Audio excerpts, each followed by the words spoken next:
Hello everyone, मेरे channel में आप सबका स्वागत है। मेरा नाम है मृणालिनी। चलिए देखते हैं इस रीडिंग के माध्यम से यूनिवर्स आपको क्या मैसेज देना चाहते हैं। जी यूनिवर्स, प्लीज़ बताइए जो भी कलेक्टिव इस रीडिंग को देख रहे हैं उनके हाईएस्ट गुड के लिए आप उन्हें क्या बताना चाहते हैं। जी universe, thank you for your grace, thank you for the love, thank you for abundance, thank you for healing, thank you for transformation, thank you for guidance, thank you for clarity, thank you for validation, thank you for protection. जी universe, thank you, thank you, thank you. ये reading general reading है, तो जितना resonate करता है उतना ही लीजिए। अगर नहीं रेजोनेट करता है कोई बात नहीं, मेरा चैनल विजिट कर सकते हैं, उसमें आपको और भी वीडियोस मिल जाएंगे। जो टाइटल आपको पसंद आया आप देख सकते हैं, हो सकता है उसमें आपके लिए कोई मैसेज हो।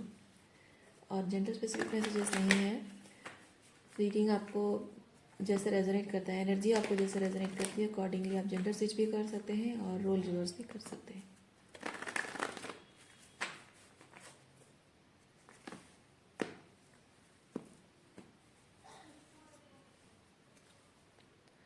Night of wands, night of wands, adventure पे निकलना।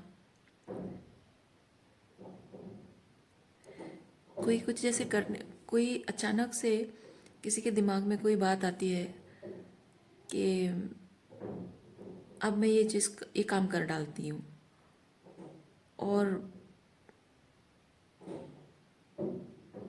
प्रोक्रेस्टिनेशन नहीं करना, इंतज़ार नहीं करना, और बहुत एक्साइटमेंट के साथ, खुशी के साथ, एक्साइटमेंट के साथ ये चीज़ करना जो भी करने के बारे में सोचा है।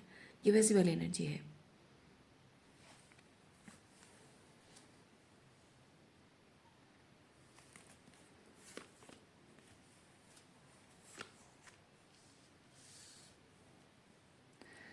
आपका जो भी पास्ट रहा है या फिर जो भी आपके थॉट्स रहे हैं जीवन में, प्रगति की ओर बढ़ना, मैनिफेस्टेशन जो भी आप कर रहे हो, ठीक है। सो जीवन में प्रोग्रेस की तरफ आगे बढ़ने से कुछ बातें थी जो आपको रोक रही थी। ओवर एनालाइज कर रहे थे आप, लेकिन अब अचानक से कुछ ऐसा हुआ है जिससे कि वो ओवर थिंकिंग और over analysing all of a sudden drop हो गई है।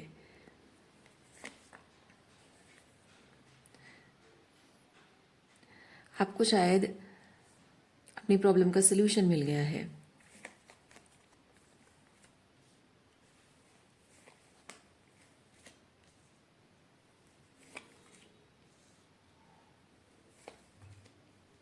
जो आप पहले करना चाहते थे उस चीज़ को आप बहुत लॉजिकल तरीके से देख रहे थे, समझने की कोशिश कर रहे थे। अभी उस चीज़ के बारे में कुछ अलग फीलिंग, रियलाइजेशन, कुछ अलग एनर्जी है। ये ओवर थिंकिंग, ये होता है इनडिसाइसिव होना। दूसरे मतलब दो ऑप्शन है आपके पास, और क्या चुनना है वो पता नहीं है। और किंग ऑफ कप्स है कि दोनों में से जो अच्छा लगता है, जो सही लगता है, फील हो रहा है, लॉजिकली नहीं, जो सही फील हो रहा है उसी चीज़ को चुनना। पहले ये था कि जो सही फील होता था वो चीज़ आप चुनने से थोड़ा झिझक रहे थे, ये रेजिस्टेंस है। हम्म, क्योंकि विद एट ऑफ पेंटिकल जो सही फील हो रहा है वो चीज़ वर्कआउट होगा या नहीं, आपको शायद डाउट रहता था।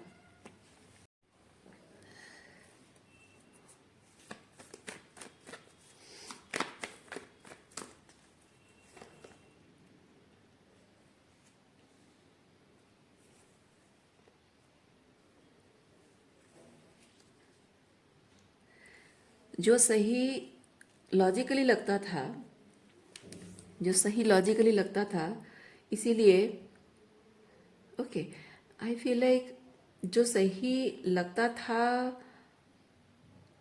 वो सही लगना बंद हो चुका है। ये सब शॉर्ट्स एक्सक्यूज मी, ये सब शॉर्ट्स मुझे वही चीज़ बता रहे हैं। ये दो चीज़ों के बीच एक जो सही पहले लगता था वो सही लगना बंद हो गया है। तो जो सही फील हो रहा है वो सही लगना आपको लग रहा है कि वो ज़रूरी है, पर सही लग नहीं रहा है, वो सही फील हो रहा है।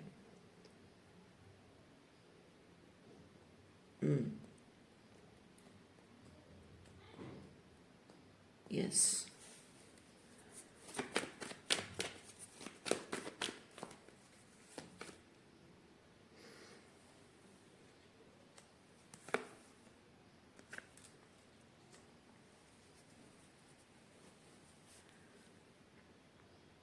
तो जो भी आपको पहले सही लगता था आप उसे छोड़ रहे हो, और जो सही फील हो रहा है उसकी तरफ आगे बढ़ रहे हो।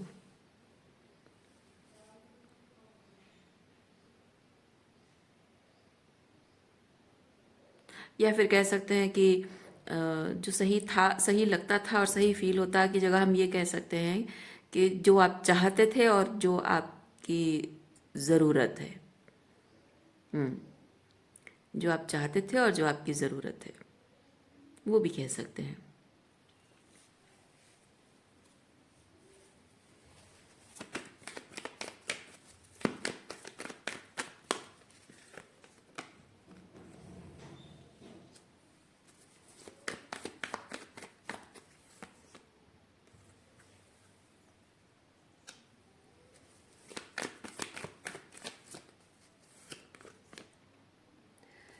पहले आपको ये चीज़ शायद डर लगता था कि आप जो मैनिफेस्ट करना चाहते थे शायद आपके जो अपने हैं वो इस चीज़ को अग्री नहीं करेंगे, राज़ी नहीं होंगे। बट वो अभी भी राज़ी नहीं है। अभी भी आपको पता है कि वो राज़ी नहीं है, राज़ी नहीं होंगे भी। लेकिन आई डोंट नो, ये आपको यकीन है कि यूनिवर्स आपको साइन दे रहा है कि आप जो भी मैनिफेस्ट करना चाहते हो आप एक बार वो कर लो, और ये मैनिफेस्ट होने के बाद लोग जब देखेंगे कि ये मैनिफेस्टेशन का जो रिजल्ट है या फिर एक जो चेंज आप अपनी ज़िंदगी में ला रहे हो उससे क्या बेहतर हो रहा है, जब वो लोग देखेंगे अपने आप लोग उसे अपना लेंगे।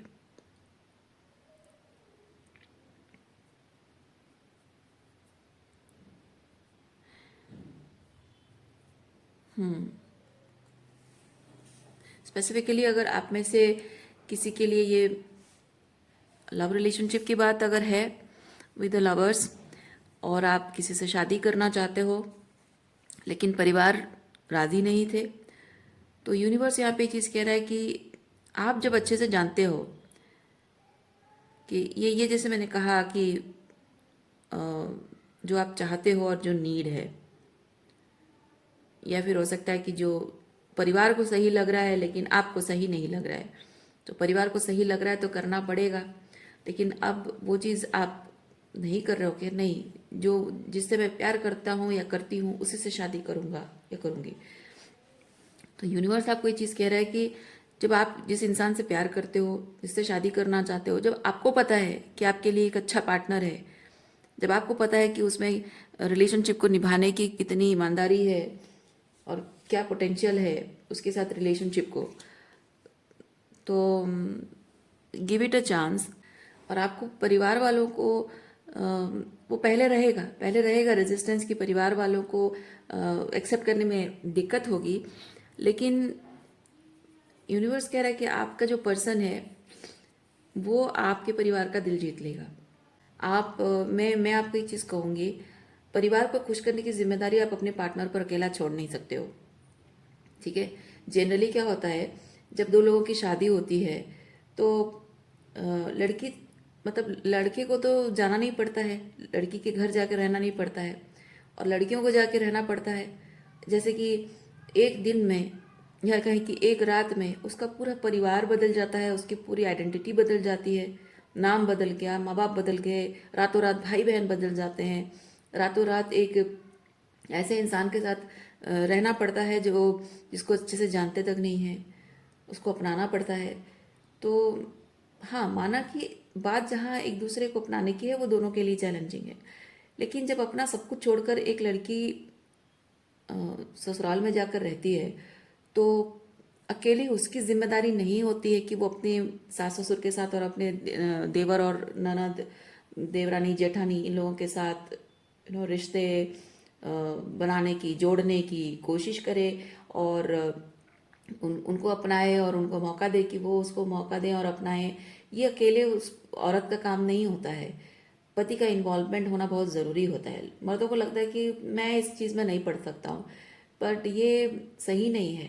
पुरुषों को भी साथ देना चाहिए, सपोर्ट देना चाहिए, क्योंकि वो सोचिए ना कि आपका पूरा परिवार एक टीम है और वो एक अलग टीम है। यहाँ पे दोनों को दोस्ती करनी है, लड़ाई झगड़ा नहीं करना है ना। और दोनों में अलग अलग व्यू पॉइंट्स हैं, प्रैक्टिकल चीज़ यही है, दोनों में अलग अलग व्यू पॉइंट्स हैं और दोनों को व्यू पॉइंट्स अलग होने के बाद भी एक दूसरे के साथ चलना है। आपको एज अ हस्बैंड आपको वो मिडिल ग्राउंड में रहकर इनके बीच वो बॉन्डिंग आपको क्रिएट करने में दोनों साइड को आपको हेल्प करनी होगी। तो वो चीज़ अगर आप नहीं करोगे सो मेरे हिसाब से you are not a good husband. क्योंकि यहाँ पे सिर्फ शादी कर ली मैंने तो मेरा काम हो गया, नहीं, आपका काम वहाँ ख़त्म नहीं होता है। ओके, सो दोनों को साथ में मिलके एफर्ट्स लगाने होंगे। अपने रिलेशनशिप को आप कैसे निभा रहे हो, घर वालों के साथ रिश्ते कैसे निभा रहे हो, शादी और परिवार ना, तो वो देखकर ही धीरे धीरे परिवार को यकीन होता है कि हाँ this is a good person, आपका जो पार्टनर है उसके बारे में। तो वो ज़रूरी होता है। लेकिन जब एक पार्टनर अपने परिवार में सेफ नहीं फील कर रहा है, उसका पार्टनर, उसका मतलब आप एज ए हस्बैंड उसका साथ नहीं दे रहे हो और औरत को अकेले ही सब कुछ करना पड़ रहा है, परिवार वालों से डील नहीं कर पा रही है और उनको कोई कोई ज़िद्दी है, कोई मानना नहीं चाहता है, किसी के अंदर जेलसी है और किसी के अंदर इनसिक्योरिटी है, तो आपको वहाँ पे अपनी पत्नी का साथ देते हुए अपने परिवार वालों को भी समझाना होगा, साथ में लेकर चलना होगा, तभी जाकर दूरियां दूर हो सकती हैं। ओके,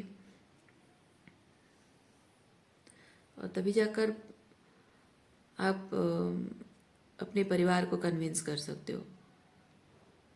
नहीं तो अगर एक औरत अगर जिस घर में शादी करके आई है उसमें अगर सेफ नहीं फील कर रही है, जाहिर सी बात है वो अपनी तरफ से कोशिश तो करेगी। हर एक औरत अपनी तरफ से कोशिश करती है कि मैं अपने सास ससुर को, अपने हस्बैंड के भाई बहनों को खुश रखूं, वो कोशिश करती है।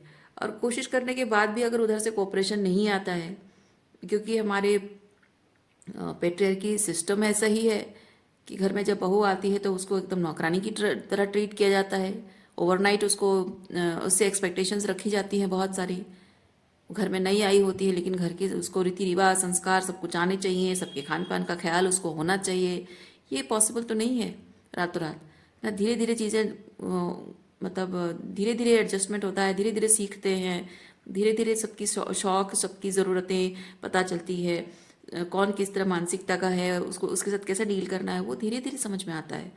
और ओवरनाइट लोग एक्सपेक्टेशन करने लग जाते हैं कि बहू को सब कुछ आना चाहिए। तो वो पेट्रियार्की का वो जो रेस्ट्रिक्शन है, उसको, वो मोल्ड है, उसको आपको तोड़ना होगा। You have to break it as a husband. Okay, otherwise जब वाइफ सेफ नहीं फील कर रही है तो जाहिर सी बात है कि इसी वजह से औरतें कहती है कि मुझे अलग घर में रहना है, मुझे तुम्हारे माँ बाप के साथ नहीं रहना है, तुम्हारे भाई बहन ये प्रॉब्लम कर रहे हैं, तुम्हारी मामी ये बोल रही है। तो अब आप बोलोगे कि तुम अशांति फैला रही हो, पर आपको ये समझना होगा एज अ हस्बैंड कि अशांति वो नहीं फैला रही है, वो अशांति में खुद जी रही है और आपसे कंप्लेन नहीं करेगी तो किससे कहेगी। तो घर में शांति बनाए रखने के लिए आपको वहाँ उतरना, मैदान में उतरना पड़ेगा। आप अशांति फैला रही हो कहकर उसे ब्लेम, जस्ट बिकॉज वो पराए घर से आई है, आपके लिए बहुत आसान हो जाता है उसको ब्लेम कर देना कि तुम अशांति फैला रही हो, हमारे घर में तो कितनी शांति थी, तुम्हारे आने से ही सब कुछ अशांति हो गई है। नहीं, जस्ट बिकॉज वो पराए घर से आई है, खून का रिश्ता नहीं है, पराए घर की बेटी है, आप ऐसे ही उसको ब्लेम नहीं कर सकते हो। वो इमेच्योरिटी है। ठीक है, आप इस तरह से इमेच्योर बिहेव नहीं कर सकते हो। आपको मैच्योरिटी दिखानी होगी, उसका साथ देना होगा, आपको देखना होगा, आपको मिडिल ग्राउंड में रहकर न्यूट्रल हो गया आपको देखना होगा कि हाँ वो भी अपनी जगह हमेशा सही नहीं है, पर आपके परिवार वाले भी हमेशा सही नहीं है।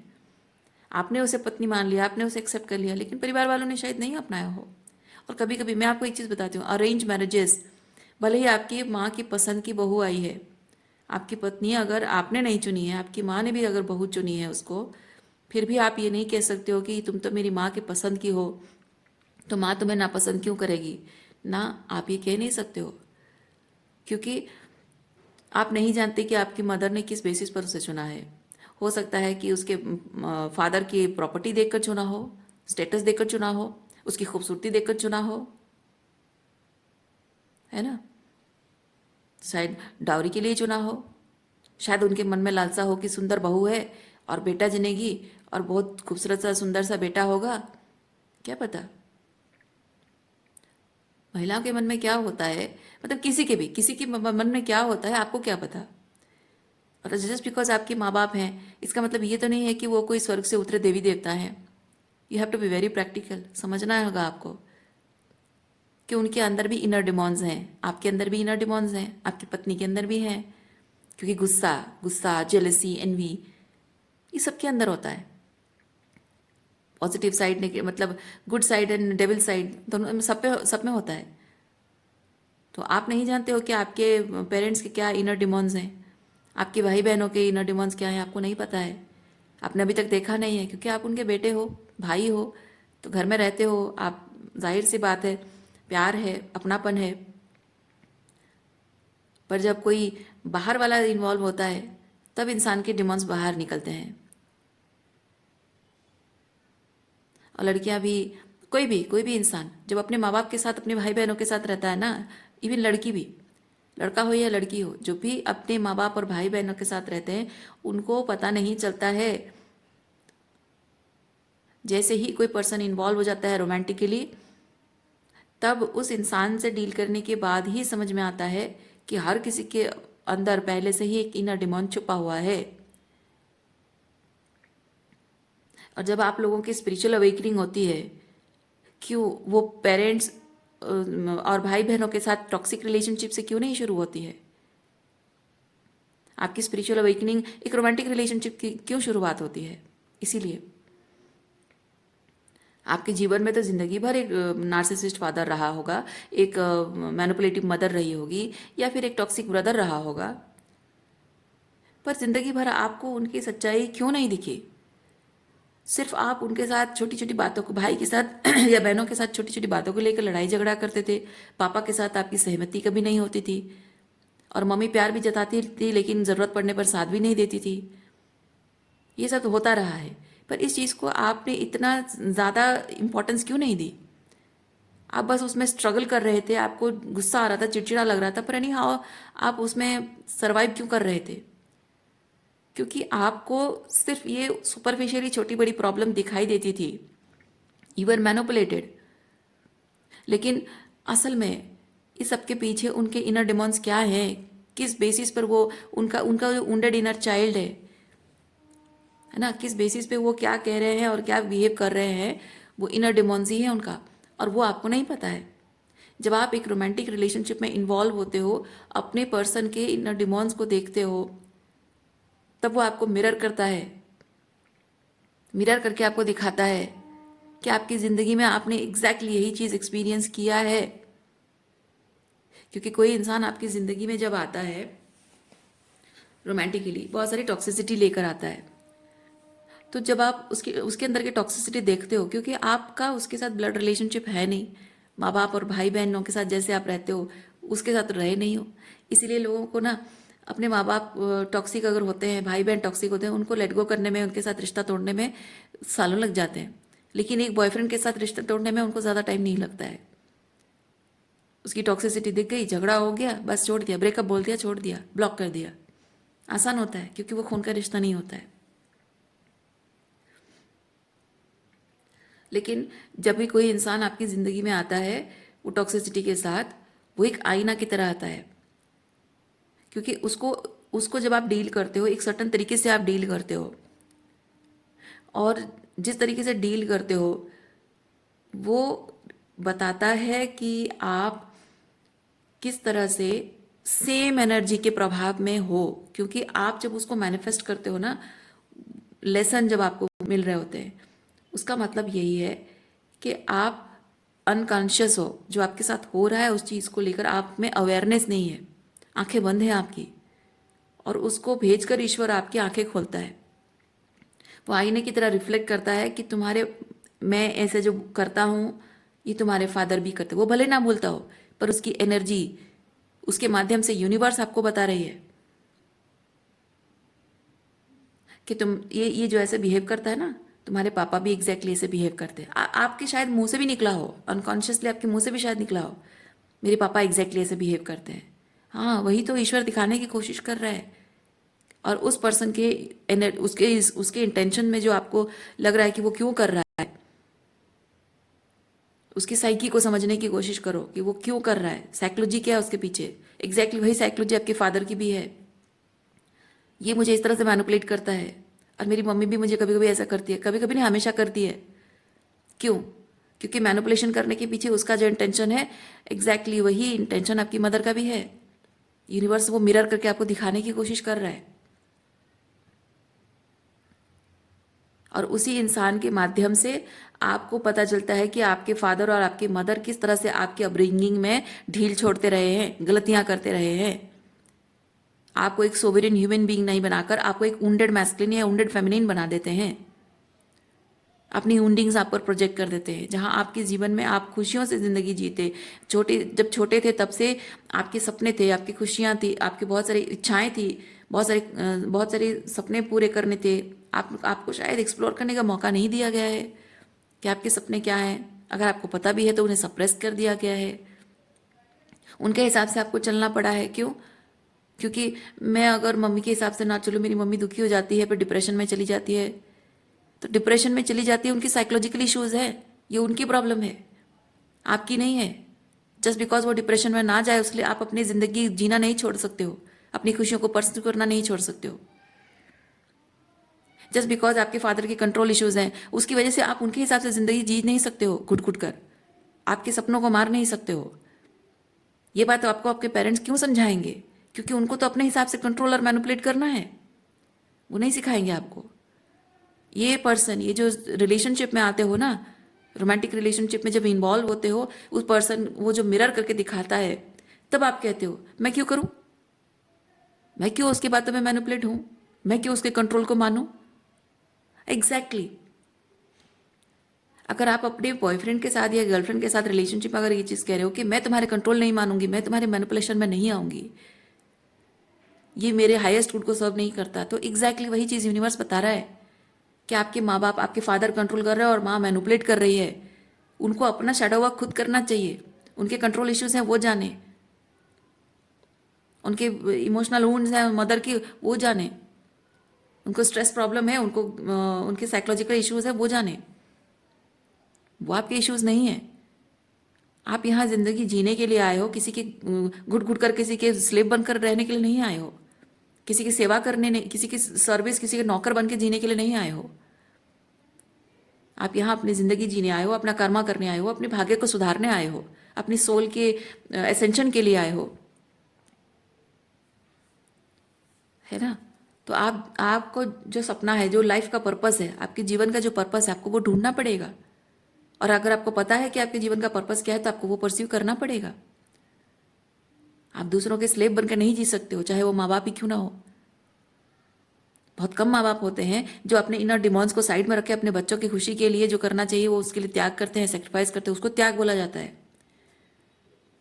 उसको महानता बोली जाती है, गुड पेरेंटिंग बोली जाती है। लेकिन जो माँ बाप कंट्रोल करते हैं, मैनिपुलेट करते हैं, अपने हिसाब से चीज़ों को चलाने की कोशिश करते हैं, अपने हिसाब से अपने बच्चों के भाग्य को निर्णय करना चाहते हैं, those are very toxic parents. वो सिर्फ कार्मिक्स हैं जो माँ बाप के नाम पर आए हैं और आपकी पूरी सोल एसेंस को निचोड़ के आपको एकदम खत्म करके बर्बाद करके रख देंगे। सारा मतलब छीन के ले जाएंगे। आपकी जो सोल गिफ्ट्स है ना वो सब छीन के ले जाएंगे, चिथड़े उड़ा के रख देंगे। ये इसीलिए आते हैं, माँ बाप के रूप में इसीलिए आते हैं। आपकी जितनी सोल लेसन लर्निंग्स होती है, जितने ज़्यादा आपको जितने लेसन्स आपको, जितना ज़्यादा लेसन आपको सीखना होता ना, उतने ही क्लोज रिलेशनशिप्स आते हैं, पेरेंट्स के रूप में आते हैं।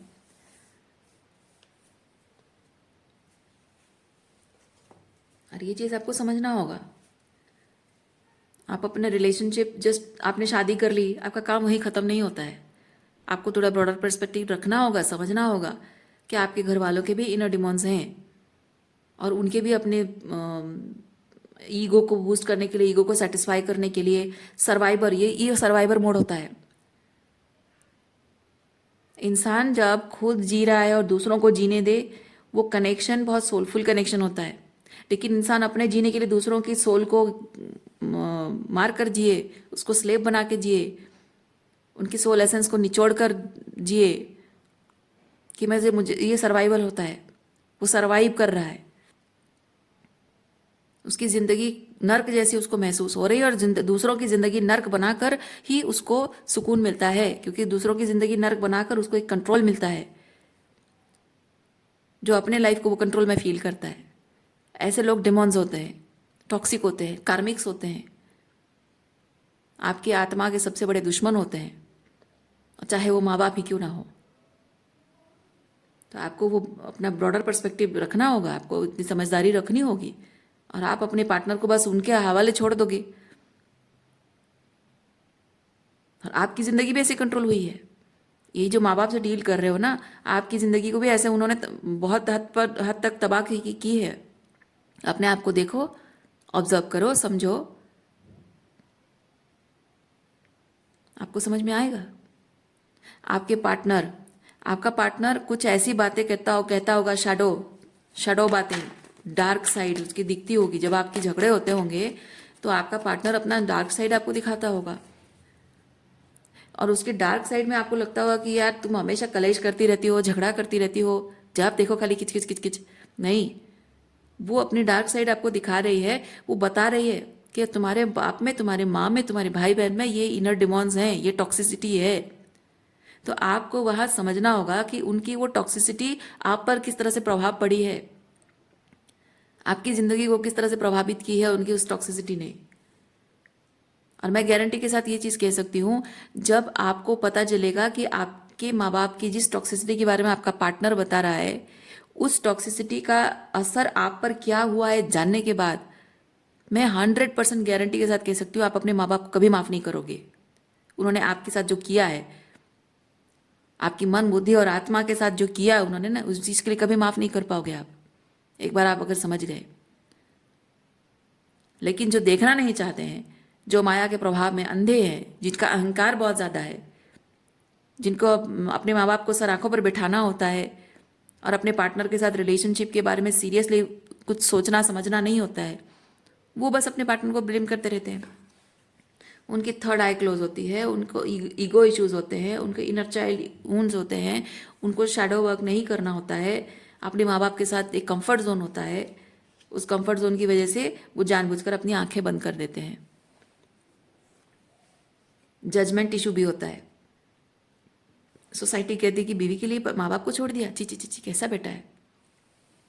और चाहे बीवी कितना भी सच क्यों ना बोल रही हो, सोसाइटी क्या कहेगी ये सोच के माँ बाप का साथ निभाना पड़ता है कुछ लोगों को। कोई महान काम नहीं है ये, अगर ऐसा कर रहे हो कोई महान काम नहीं कर रहे हो आप।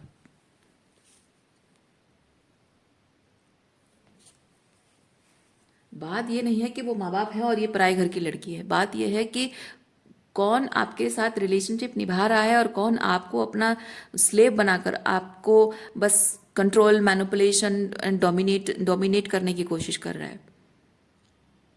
यानी कि आप इनको रिलेशनशिप वाइज मत देखिए, किसके साथ क्या रिश्ता है उस चेहरा मत देखिए। आप सोचिए कि देयर आर 3 सोल्स, एक आपके पिता है और आपकी माँ है और आपकी पत्नी है, 3 सोल्स हैं और आप एक सोल हो। तो आप एक सोल को, ये 3 सोल से जब आप डील कर रहे हो, ये तीनों सोल्स क्या कार्मिक कॉन्ट्रैक्ट लेकर आए हैं आपके साथ रहने के लिए। क्या कर रहे हैं आपके साथ? आपकी सोल ग्रोथ में वो पार्टिसिपेट कर रहे हैं, या फिर आपकी सोल एसेंस को छीन कर अपने सोल को नरिश करने की कोशिश कर रहे हैं, अपने ईगो को सेटिस्फाई करने की कोशिश कर रहे हैं? उससे आपको डिसर्नमेंट यूज करना है कि किस सोल के साथ आपका बॉन्ड पर आपको काम करना है, उसको नरिश करना है, और किस सोल को आपको लेट गो करना है, वो आपको डिसाइड करना होगा।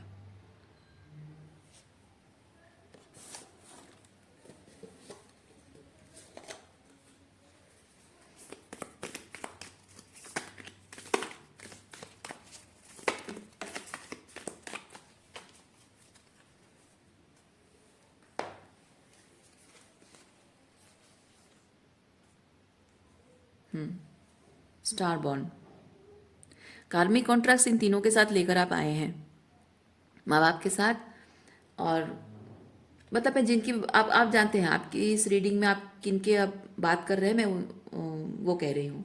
अगर आपके पेरेंट्स और पार्टनर हैं तो मैं 3 कह रही हूँ, मे बी आपकी मदर हो सकती हैं और आपके पार्टनर हो सकते हैं, जो भी है।